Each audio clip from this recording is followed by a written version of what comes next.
आपल्या सर्वांनाच, मग ती मुले असो, महिला असो, घरातील मोठी मंडळी असो किंवा आबालवृद्ध, धबधब्यावर जाऊन मजा करायला कोणाला नाही आवडणार. आणि ह्या वर्षी तर पावसाळ्याची वाट पाहायला लागली नाही.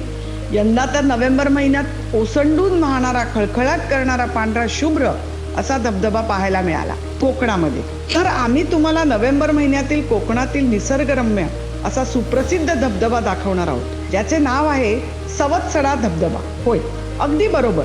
कोकण निर्माते भगवान परशुराम यांच्या मंदिर परिसरातील डोंगर कड्यावरून प्रभावित होणाऱ्या या सवत्सड्याचे मनमोहक रूप अप्रतिम असते. कोकणातील चिपळूण शहरापासून मुंबईच्या दिशेने अगदी 7 किलोमीटर अंतरावर असा हा धबधबा आहे. रस्त्यापासून केवळ 500 मीटर अंतरावर असणाऱ्या ह्या धबधब्याचे मनमोहक रूप आपण गाडीतून सुद्धा पाहू शकतो.